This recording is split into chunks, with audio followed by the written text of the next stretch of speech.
அவங்களுடைய சூழ்நிலையை உணர்ந்துட்டாங்க அப்படின்னா அன்பு செலுத்துறதுல பிரச்சனை இல்லை. இப்ப ஒரு சில பேர் வந்து என்ன செய்யறதுன்னா அவங்களுடைய சூழ்நிலைகளை என்ன செய்யறதுல உணர்றது இல்லை.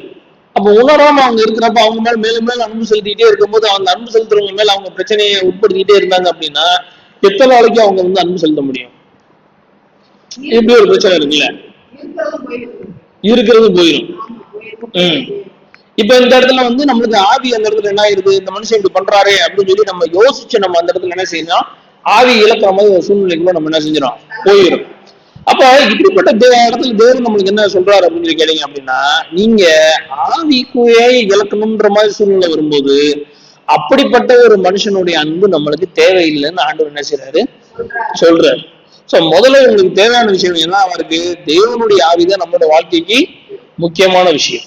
சோ அவருடைய கிருபை இருந்தா தான் நம்மளால என்ன செய்ய முடியும், தேவனுக்குள்ளேயும் இந்த உலகத்துக்குள்ளேயும் நம்மளால என்ன செய்ய முடியும், வாழ முடியும்.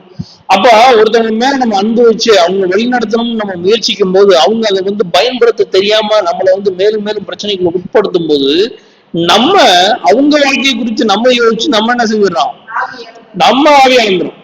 ஆனா அவங்களுக்கு அந்த எண்ணமே என்ன செய்ய மாட்டேங்குது, இருக்க மாட்டேங்குது.